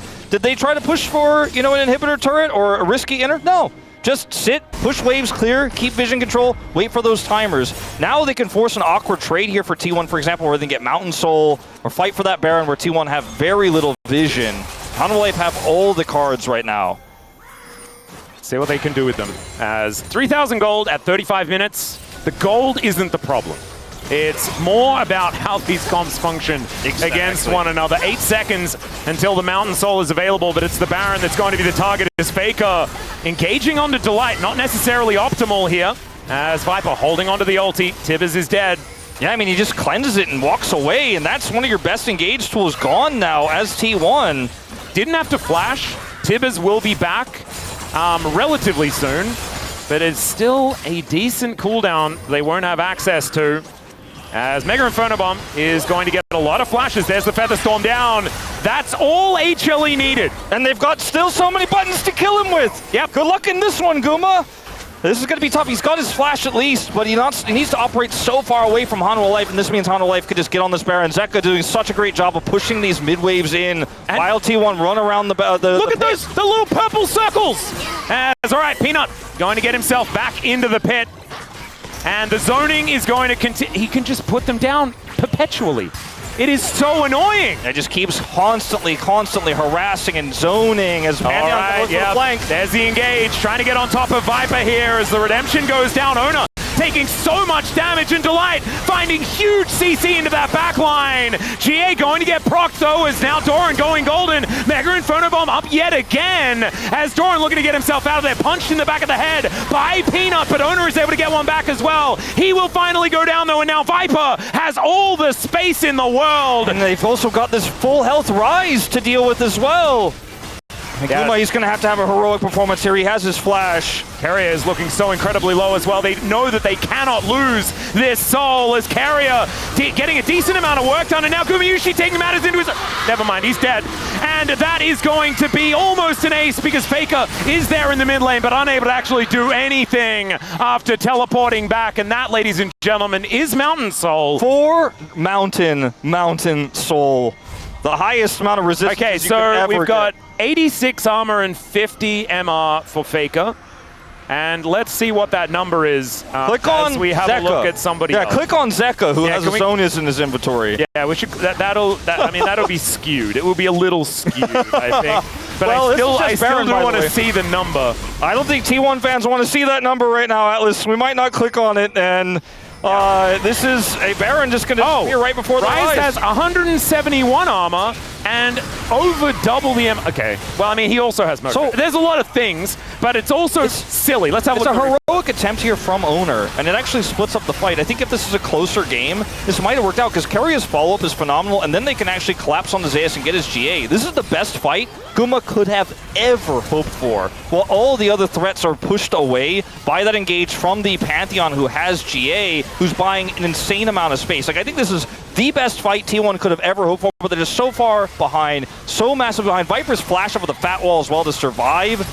Chef's kiss, because he lives and now they can't do this. And this is an awkward, bizarre moment between Guma and Keiria, where Keiria drops redemption here and is looking for something on the dragon, but Guma opts out, then suddenly opts in at the last possible moment there and just simply dies and loses his flash. So a bit of disjointed there at the end, but I think there really wasn't a great play no matter what, whichever way you look at that for T1, but they end up losing Mountain Soul, and now Baron is up for Hanwha Esports, 5,000 gold ahead. Ziggs here, near full build. This is just looking like a disaster. I don't know if you can ever recover from this. It's going to be very, very difficult. Yeah, for Mountain Soul, Baron, all these sorts of things are a little bit rough. As Peanut is going to get spotted on the flank. That is going to be good news there for T1, who might be able to defend this. And they do have decent, counter siege. The amount of, getting to a turret, quite difficult here for HLE. The late tier tech here from Viper is pretty cute as well on this. Yeah, it's kind of wacky. Has got it decently stacked, but that is going to be the turret taken down eventually. I mean, I don't even think he used his satchel there. This next turret is going to die even faster if he does employ that, as they're just going to use these minions, deny flanks here from Doran and Owner. But they're really playing this one carefully, right? Making sure that they don't overstep. As the bouncing bomb comes down, Keiria loses half of his health bar. If you just use your range and wave clear, the minions will do the work, and you don't give T1 that in to a fight.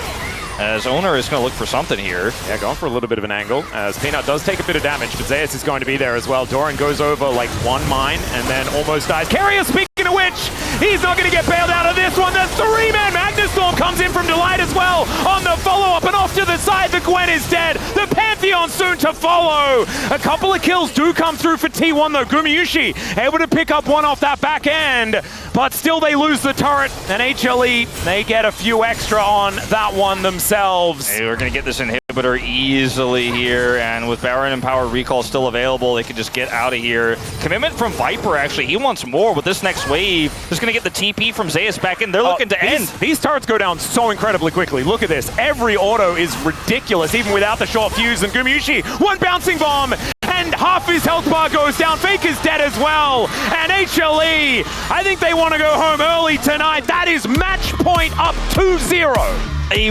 routing of T1 here. 2 games in a row. Hanwha Life in full control. The jungle gap feeling as big as it was yesterday in a lot of ways, Atlas, but I think draft-wise, that is the bigger issue here, as Hanwha Esports had that phenomenal Ziggs angle. They used it to control the map with the Rise pick they picked up. It was just so hard for T1 to get in. And what did Hanwha do when they were sitting on 3,000, 4,000 gold? Did they overextend? Did they give T1 that flank angle? Did they give him a teleport angle where maybe Doran could get into the backline? No, they just sat back and waited for objectives to spawn and outplayed T1 on those fights as well. Yeah.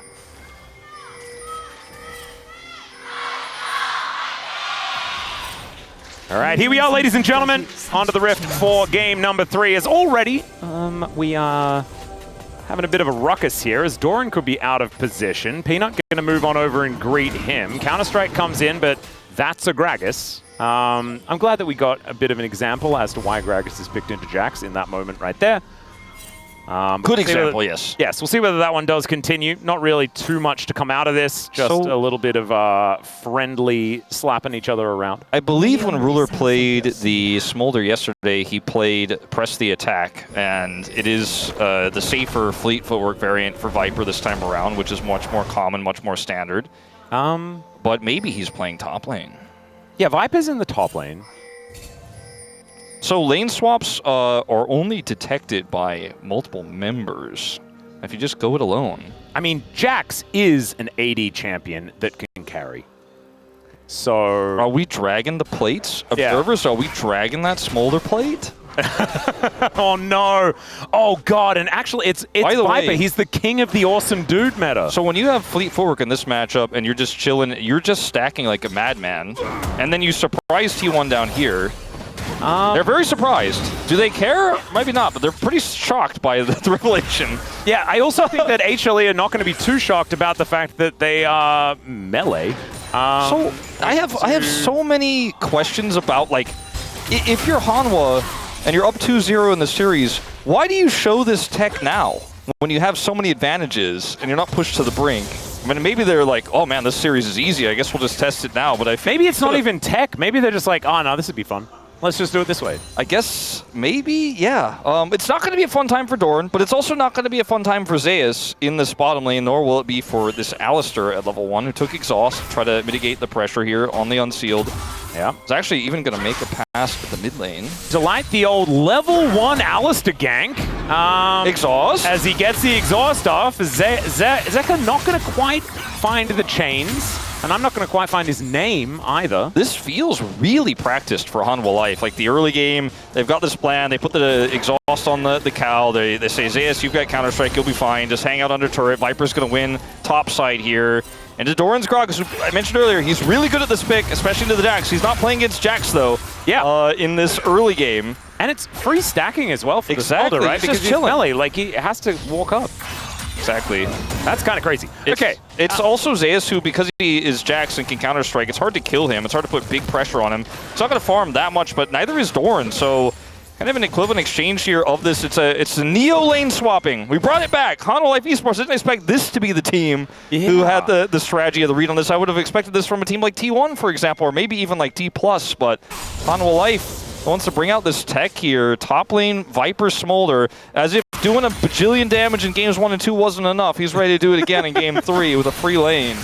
Yeah, Zeka going to be able to chain up that minion, but does a lot of Twin Fang damage as Carrier looks for the angle but doesn't get it. And Faker is going to be overextended. Zeka takes a fair bit of damage, but dashes away. And back in again, as you otherwise would like to see, as HLE grab themselves first blood and a 500 gold lead in this early game. When you're on match point in a series, again, I don't know if I still, like, if we're thinking about just what this means for playoffs, BO5s, going into Worlds, like, I don't know if I agree with the idea to show this, but if you're T1 and you're really like, oh my god, I've got a plan here, this is one of our best drafts in the series, I think it's definitely the best draft they've had in the series, right? And then suddenly you're like, I've never seen anything like this, like, what are they doing, what's the plan? It's a double Alistar gank on Faker in the mid lane now. At level 1! At level 1, and then he gets the follow-up gank, and you know, Peanut is there, you're like, well, I'm not even playing the draft I was designed to play. Like, I'm not even playing the game I was promised with this draft. And so it's good in that sense. It's definitely getting into T1's heads a little bit here. It's a 400 gold lead early, but the lanes have swapped back, and now it is going to be a 2v2. And Viper's nearly hit that first breaking point of 25. Yep, 21 stacks at the moment. As we're going to check out this gank once again. Good bait from Zeka. Faker walks way too forward because he knows Carrier's here. Unfortunately, Delight is also here. Yeah, Pole Flash going to be able to lock him down and not able to get enough DPS onto Zeka there. Make that one work out. As T1 back into the lane that they kind of wanted. And this is going to feel a little bit better.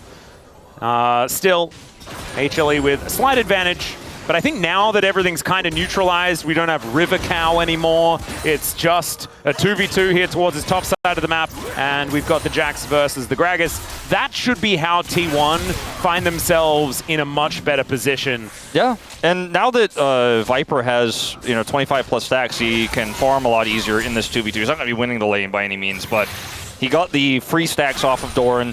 Was able to charge up off the Gragas and now is going to be feeling much better than he was initially in the first parts of the 2v2 into this Yunara. And the Jax is now just laning into a Gragas, as was the original plan. T1 do have a lot of control over Dragon, however, on the bottom side of the map. Yep. It looks like they are just going to take that one away for free here. First Dragon percentage for T1 has been at 100 so far this series. So it doesn't necessarily tell us the outcome of this game, but is never a bad thing. As Delight Hex Splashing to get himself into a different brush. A little bit cute. Yeah, a little bit of a scary moment here with Peanut lurking. Missed Cannon. That's unfortunate also. Gumiushi missed a Slurkle though, so even. We have not seen the Qiyana pick work in the LCK, by the way, where it has been working incredibly well in the LPL. And it's been tried in other regions, of course, with somewhat mixed results. I think part of the reason why Qiyana is back in the meta is because Profane Hydra's cost went down massively with Axiom Mark, so you're basically minus 600 gold on getting those 2 items like you would have, or what you would have been previously before those buffs to the gold cost. So maybe if they brawl a lot, he hard farms, like he's already up 12 CS in the jungle, he's hard farming the jungle right now, and they keep brawling. We can have basically a Zeri moment on Yunara where they keep fighting before the Smolder is online, and this composition starts to steamroll. That's like the game plan here for T1. They got through the wonkiness early, maybe Faker didn't, but it's not a big deficit. In fact, they're dead even in gold right now with the massive lead that Guma has in the bottom lane. So I still think this draft for T1 is scholastically better. I like the idea from Hanwha in the early game, they played it well, but they need to do more than just some tricky lane swapping in this one. Yeah. Zeus is going to be able to get the better of Doran in this trade, as was able to hold on to the counter-strike, as, oh no, the cask is now on cooldown. Doran, bit of a misplay there, still going to hold on to his life, but not going to win out on that trade, and Zeus gets full control of this wave. And it was pushing a little bit too. So many minions are going to go to the nether, or we'll just leave and Doran will get them for free, so never mind. Yeah, it's just going to wander back as Zeka on the Miasma now. Miasma very annoying for the Sylas to deal with. Large reason why the Cassiopeia is picked into him at this instance. Yeah, it's a very good angle for the Cassiopeia in this draft. Having a look at the Sylas angle, though, as far as the ults that he has available, there are things like the Supreme Display of Talent that he can steal away. And that will be... like seeing those 2 ultimates come out on both sides in a team fight could make my brain explode while I'm trying to commentate it. We'll see how that one does go, but also is a very big tool that both these teams can utilize. Looking for a flank here on the Grub fight. Yeah, Peanut doing the same thing as well. As you can see, Zeka moving on in. Bit of a sneeze there from Viper, but there's the flash in. Ona finds that Supreme Display of Talent, and they take down Peanut immediately, but Mum gets angry, and it's a double kill for the Yunara as a result. Gumayushi angry and looking for even more, as the headbutt does get Guma away. That is a decent amount of damage there as well from the W, but otherwise not going to be too worried. Ult wears off, but man, T1 looking way better here in this game. This is exactly how you want to use this comp, fight early, because with Yunara you don't necessarily want to do that, but when you have Qiyana in your draft and you have a completely split Hanwha Life, because Hanwha Life are trying to collapse on 2 angles, you just pinch one side, blow them up, and then the Yunara gets 2 kills in this exchange. I'll certify it. I'm not know if I want to make Yunara moment a thing, but in this game it is, because this is exactly what I was talking about. This type of early skirmishing that we see in the LPL all the time, we see less often in the LCK, where it's a split team, and then the 4-man collapses on the right side, 2 kills instantly, and then Viper does have to leave, and the arc hits here for Guma. He wants more. Not going to be able to get anything further, but gets a huge chunk out of Viper and Delight's health. And this Yunara is already starting to come online early. Profane Hydra, built here first. First item spike goes for the Qiyana early. This is the exact type of thing I'm talking about. We see in the LPL, you build it up, you start to snowball the game. And in the LCK, we often just have fights that are decided by pure CC, or almost, frankly, fights that are decided before they even start by who has the better setup.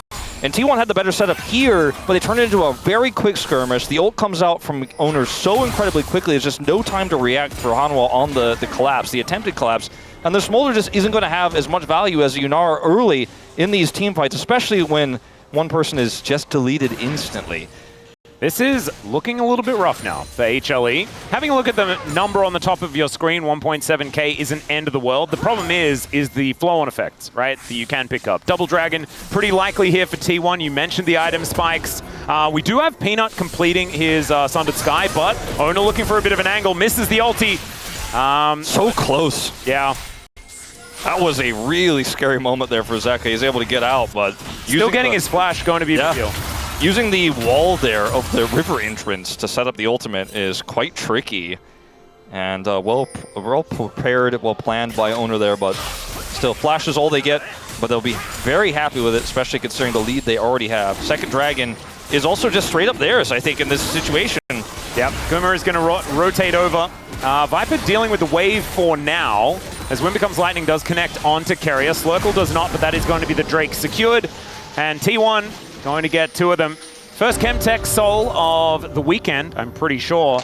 is going to grace us with its presence. So yeah, a little bit mega less, cone angles. Less Hextech Soul today. Yeah, Finally. yesterday, what was it, like 3 in a row? Yeah, I think we've had way too many in playoffs in general.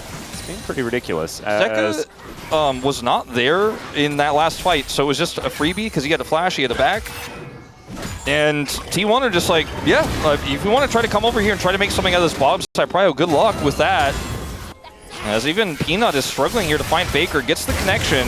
Yep, Owner is going to move on over though. Great knock-up comes in. Peanut still in a bit of trouble though, as there is a brilliant ultimate from Zeka, and Mum even picks up a kill. 2 freebies here for HLE, and they are on the board, even picking up the feats of warfare. Peanut's ultimate there is so high value. There's just not really much you could do in this moment as Faker and Owner in this situation. And like you say, Viper, long range, able to get the snipe there, grabs the kill, puts a dent in that gold deficit. Yeah, exactly. Also getting some plate money here as well as Gumayusi going aggressive. Flap from Viper trying to get out. Does have to flash in the end.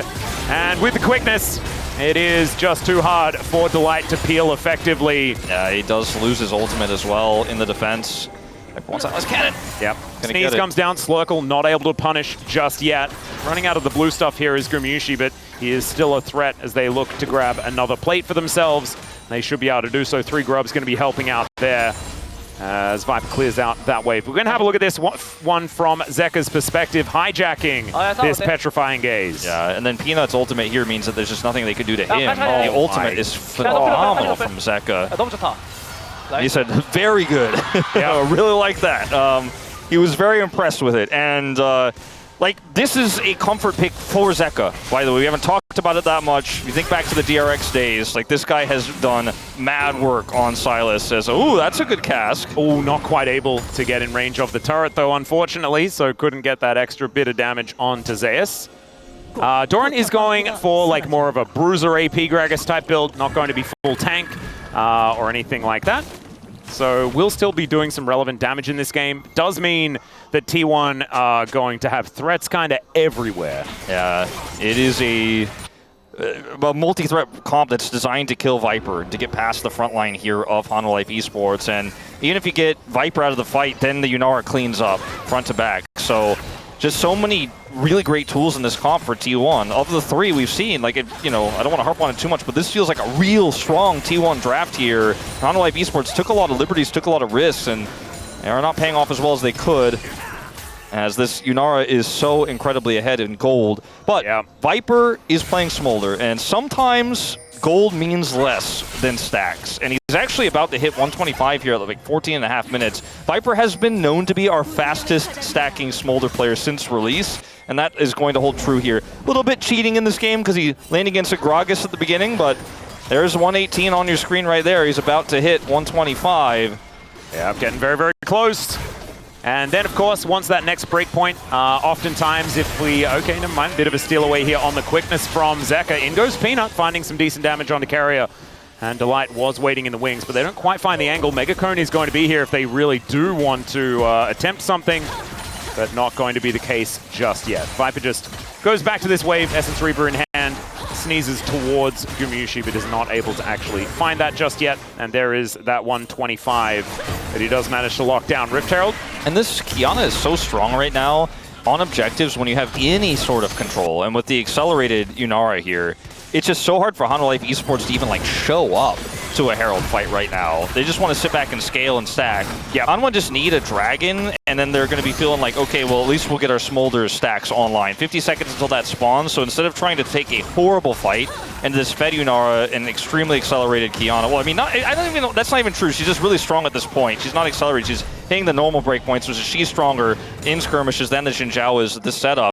They're going to put their value in this bottom side control on the Dragon, but unfortunately because T1 get this Herald for free and get it so quickly, they can now come over and contest for Dragon, and if T1 gets soul point on this, Hanwha Life Esports don't have that many other time-buying tools, and Chemtech Dragon actually still incredibly strong in this composition. Yeah, it is. I think it's actually pretty strong for both of these teams, especially Gragas is going to absolutely love it. But Zeus will have a fair bit more longevity utilizing that as he sticks around in fights, and Silas abuses it pretty well. Yeah. Even Yunara's going to love it if she goes low. She's going to do so much more in those late fights, too. It's a good point. No one can lock her down. Well, Circle comes in. Peanut could be in a little bit of trouble as Gumayusi. Pretty scary, the amount of damage he's able to do on 1.5 items. Redemption is done here as well. Hanwha Life have to make a tough call here. Do they just try to give this up and get Jax a turret, or do they try to force a fight? I think you cannot win a fight here, and they are going to make that call. You know, it's just stacking Smolder here in the mid lane. It's just going to wait for every Q opportunity on these waves. Even going to go over to the Raptors now. But yeah. T1 are just going to take this Herald and crash it into the mid turret. They're like, well, if you're just going to give it up, we'll get more. Yeah, Peanut opts in for the knock-up there as well, but is actually going to be okay as the Rift Herald not quite able to take down the turret, but is getting very, very close to doing so. And HLE giving up Soul Point in trade for some stacks. I think, like, you can understand they're putting their trust into what this little dragon can do later in the game, but that is a little bit of a worry. I think Zeka, with a cask in hand, is looking to see what he can do here underneath this turret.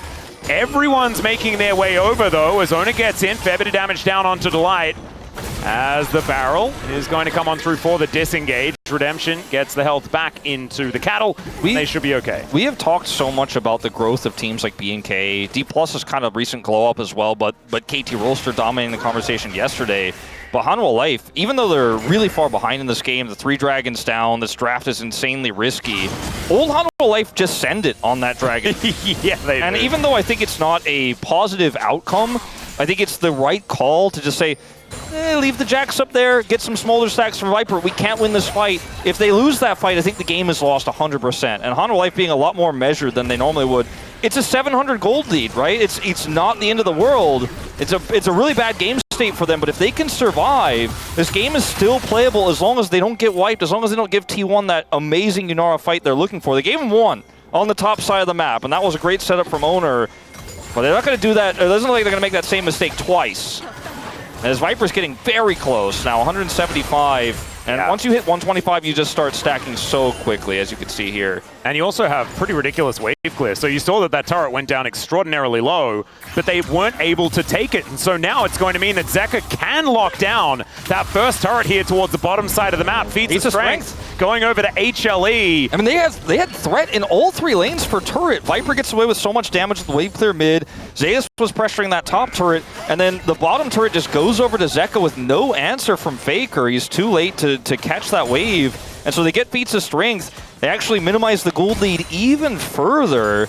They do have to be really careful, though. Soul Point is a big deal. Yeah. It's a big sacrifice that they have made, but could be worse. I think that it's very unlikely that Viper will hit the breaking point before then. I mean, it is kind of possible if like T1 members stack up and he hits a bunch of Qs on them. But if he can slow down the Dragon fight or pressure with Jax and get a bunch of value elsewhere and force T1 back, maybe there's a world where they can slow it down. But I think the Chemtech Soul is probably lost, right? I think Hanwha Life will not be ready to fight just yet at that point.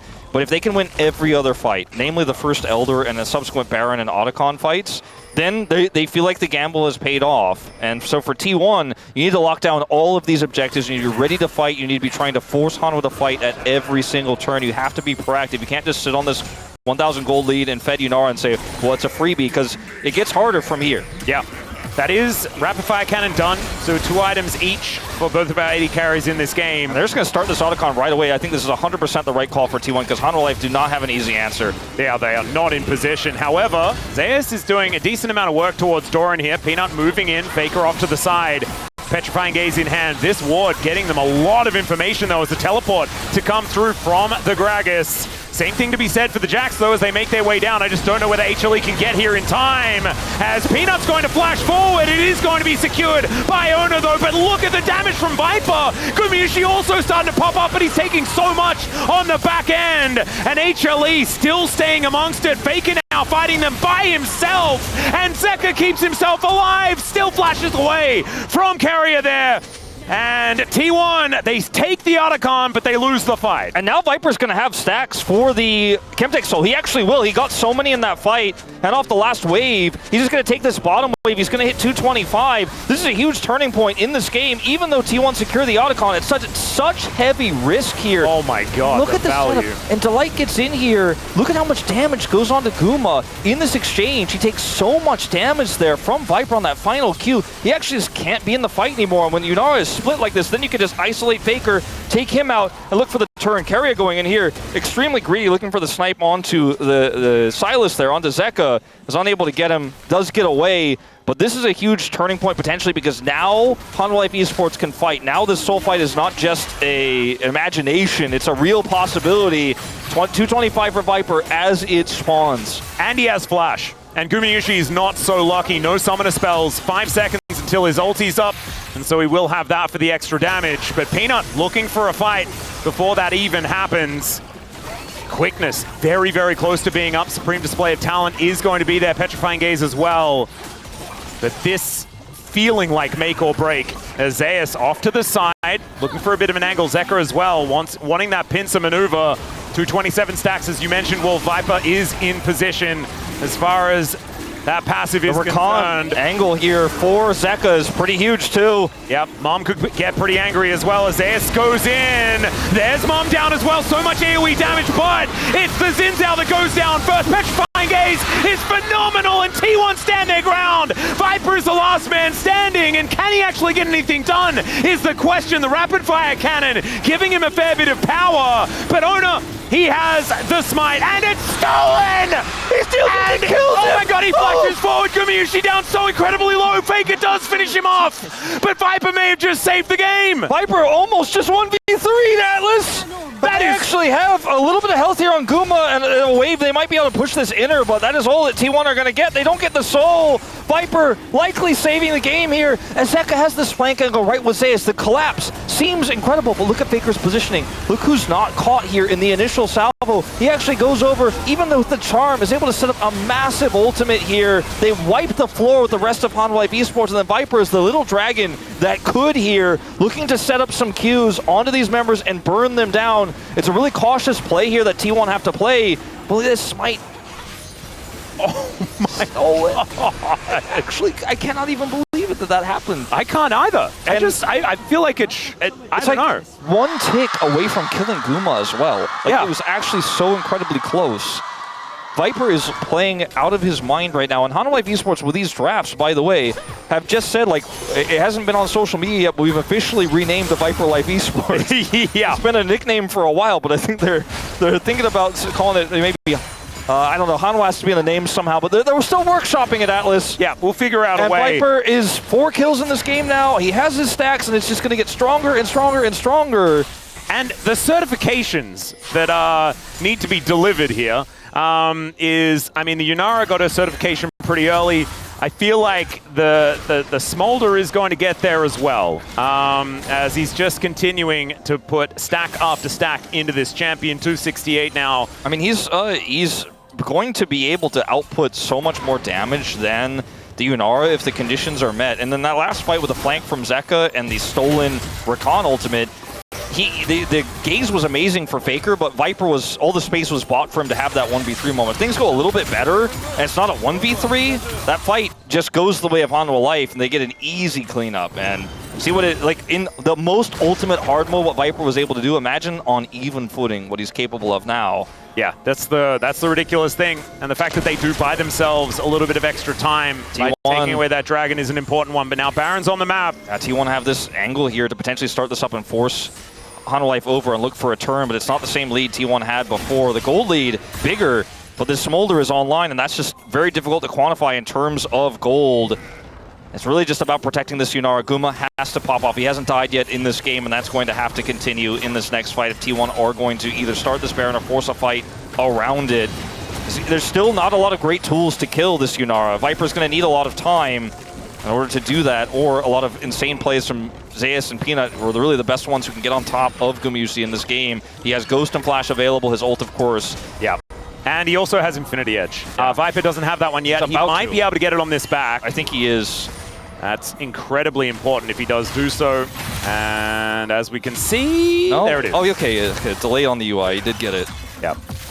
So going to be able to pick up that IE pivotal item, and we'll be able to get back before this Baron is started. T1 with so much vision around this area, though. This is such an incredibly close game. It is. And you might be looking at it and you're like, oh, but guys, like 2.7K, Soul Point, Articon, T1 have so many things. It's just so hard to quantify a Smolder. We saw it in that last fight, the fight prior. Mom does so much damage, and now these Qs are just going to be cutting them up. He's already done the most damage in the game. Yeah. And that is only going to get worse, or better, if you're an HLE fan. So T1, it is an uphill battle, but I feel like in this game, T1 actually has a way to win. Yes, no, I mean, look, Faker has the arm guard. It hasn't been broken. He has that extra ability to survive any engages onto him, because he is going to be much more up into the front line than Guma is. He had a phenomenal team fight there on the Dragon just moments ago. Obviously still not enough to cleanly take Viper out, but enough to win the front part of the fight and empower Guma there in the end. But like, they have a lot of great tools. The build here for the Gragas, who also has arm guard, is phenomenal. Kiana has a game warping ultimate that, if set up in the correct way, if T1 can maintain this vision control and prio for this next Dragon fight, 100% winnable. Like, T1 could actually win the game with a clean ace right here, right now. But again, there's so many tools. There's so much frontline here for Hanwha Life to set up for Viper. And really, this team fight's going to be about how many Qs does Viper hit? How many does he get off? If the answer is like more than 8, we know the answer to who wins the fight.